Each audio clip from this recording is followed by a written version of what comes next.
Hello everyone, this is Shannon from That's So Po, and today I'm doing week 22 of my 2022 reads. This week I read some excellent books that I really enjoyed, and then I also did Pause a Book and DNF one.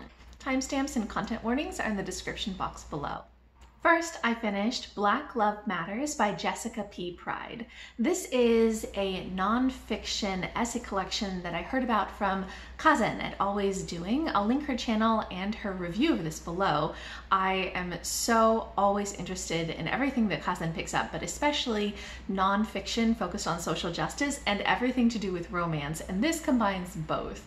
So this is a essay collection where readers and authors of Black romance talk about the genre and talk about some of the issues. It's so cool.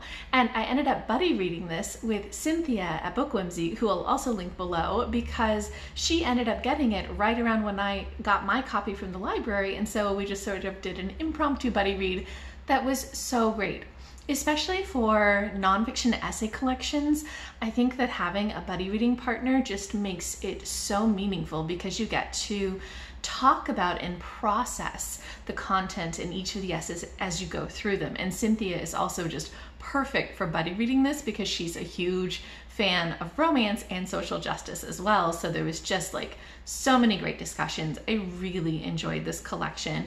It covers everything from the importance of having romance that has two Black leads in it and why that's so important for readers, but also what it is for authors and what kinds of issues they're facing in the publishing industry, and also some of the more complexities of the way that romance is marginalized by kind of the patriarchal society, and then kind of any sort of Black author within that space is doubly marginalized. And you know, anybody who has anything past that is going to have, again, intersectional marginalizations. And so there was a really wide range of voices who were writing these essays, and there was also some really great discussions of things that I had heard about but didn't know in depth. Things like kind of why there is such an issue of like a romance with two Black main leads versus interracial romance, and kind of why that's a topic that's debated within the community. So it was just fantastic. If you're interested in nonfiction that's talking about issues within genre and you like romance, I definitely recommend this. There were a couple of essays that just didn't work for me all the way, but all of them gave me something to think about, and I gave this 4.5 out of 5 stars, and I would for sure recommend it. Next, I read another nonfiction book focused on social justice, Consumed by Aja Barber. This is a book that I'd heard about from Muddiness at mynameismarines, who I'll link below, and it is basically Aja Barber, who is an activist for reducing consumerism, especially within the fashion industry. And she just has such a great book here. I listened to this on audio and I really recommend it. I loved hearing her talk through everything, and she just has such humor and such a friendly voice. I don't know, it really felt like listening to a friend of yours who is so knowledgeable about a topic explain what's going on. And what's going on is just absurd at times. So this book is advocating for us to consume less, but it's not doing it in sort of the minimalism type of way. It's doing it in sort of the look at the effects that consumerism, and especially in the fashion industry, is having on people and the world. And so she has this huge focus on sort of the impact on workers, especially just the way that garment workers are treated and how a lot of unfair practices across international boundaries lead to that. And she also has a huge focus on ecological impact, and that was just intense, just the amount of fast fashion that ends up in landfill, but also the amount of water pollution created by creating these garments in the first place, and just the impact of social media on really influencing people to buy more fast fashion. It is such a great discussion, and I think that because very few of us make all of our clothing, most of us are buying clothing, this is just really useful information. And I think she also gives very practical tips in some of the last chapters about what you can do, focusing instead of on, you know, just buy the most expensive, organically made whatever. She's like, why don't you just use the stuff that you already have? You probably have enough. And then think more consciously about your steps going forward, and also, you know, advocate for the policies that you want to see in place. It's just really practical, really informative, so well written, and just thoroughly engaging. I really did love the audiobook, although I will mention that one of the early chapters in this has something called like a round table, where there's a lot of different kind of people chiming in, like interviews that she had done, something like that. And that was a little hard to follow on audio because, you know, she would say the name of the person and then what it was that they said. I think in text that part might have been better, but I just loved listening to her talk so much that I would still really highly recommend the audio. I gave this 5 out of 5 stars, and I really kind of recommend this to everybody. It's not that long of an audiobook either. It's like 8 hours. So yeah, I really recommend this one. Next, I read Her Pretend Christmas Date by Jackie Lau. This is number 2.5 in the Cider Bar Sisters series. This is a novella that follows not one of the main women in the main part of the series, but the sisters of one of those women. And it is just, it's great. If you want a holiday romance, this is perfect. So basically the main character in this is somebody who's very artistic, but she's really struggling with the expectations that her Chinese Canadian parents have, because they expect her to be, you know, like a lawyer, engineer, etc., like her sister. And she's just feeling very frustrated with all their expectations. So she decides to kind of make up a fake boyfriend that they will like. And she uses a guy's name that she had gone on a bad date with. He's like this really kind of stick in the mud type, and she knows that her parents would approve of that. And so she kind of makes up this whole fake relationship on the phone to her mom, and then her mom's like, okay, so bring him home for Christmas. And she just does not want to face the music. So she goes to the guy and says, hey, I've been telling my family this. Could you please come? And he's like, you know, sure, let's do it. And they end up going, and it's just an opposites attract story. It's filled with Christmas stuff. There's baking that they do. Jackie Lau always has amazing food in her stories.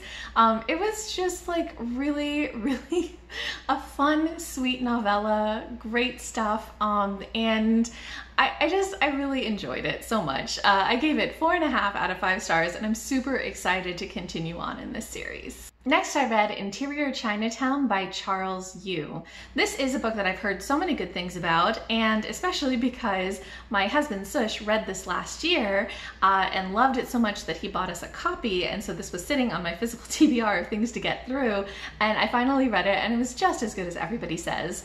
This is a very surreal book, but I love surreal humor. That really works for me. And in this story, basically, it's told almost like a screenplay, but we have a character who is an actor who plays bit parts in a lot of kind of Hollywood TV shows, things like that. And it's told from his perspective, but sometimes he gets his real life intertwines with the script of what's happening in the TV shows that he's a side actor in.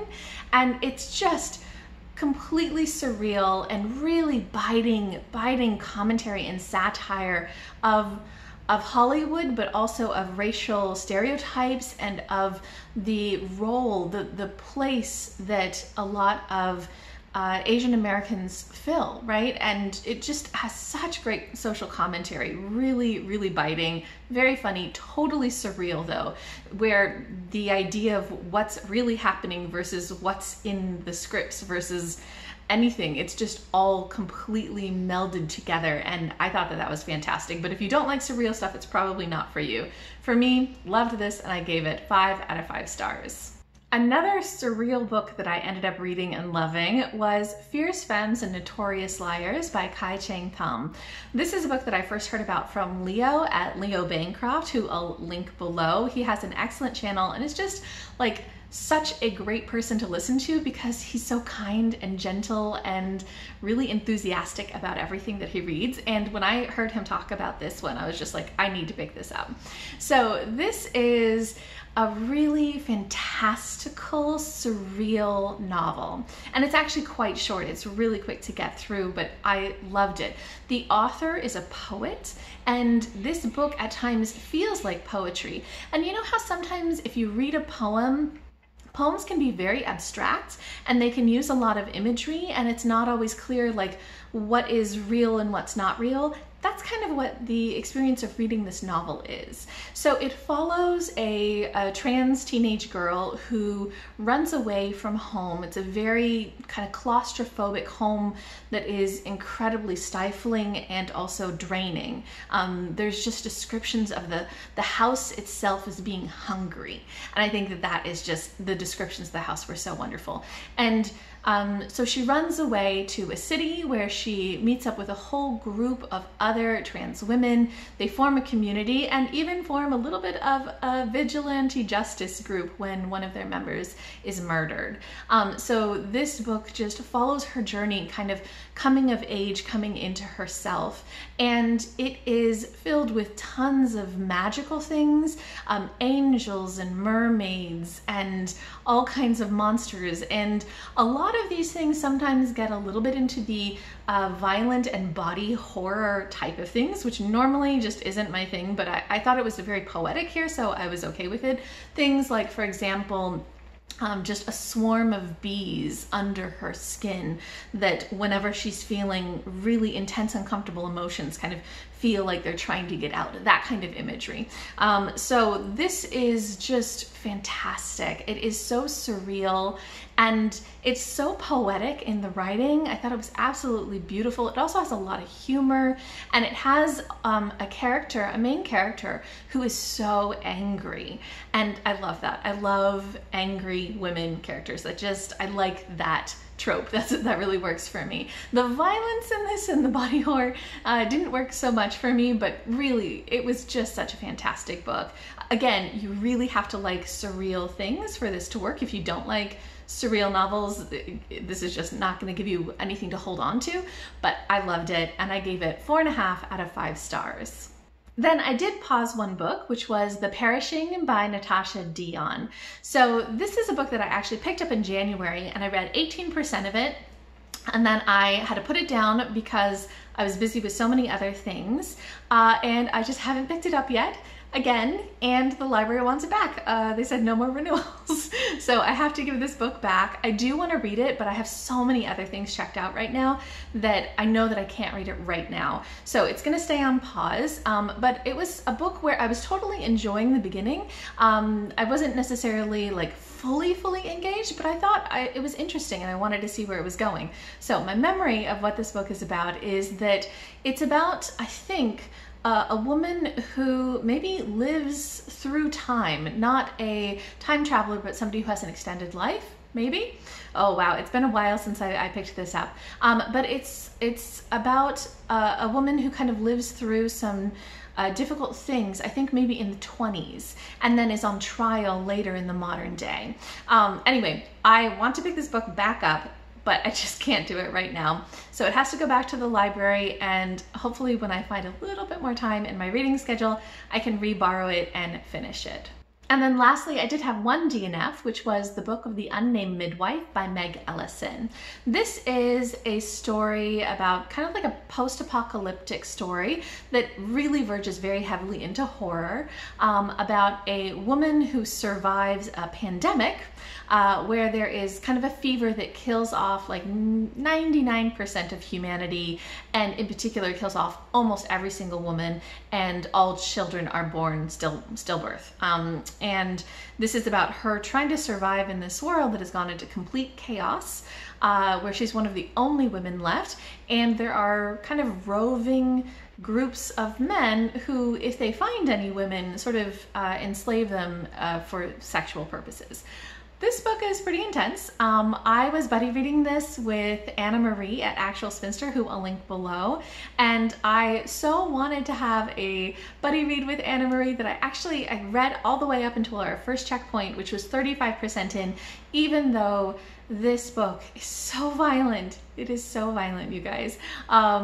Because I love Anna Marie's channel and I really wanted to be able to discuss things with her, but it was also too violent for her, and so we decided to stop reading it. I think that the writing in this is really engaging, and there's definitely a lot of commentary on on patriarchy and on machismo and on the way that men sort of dominate women in these sorts of things.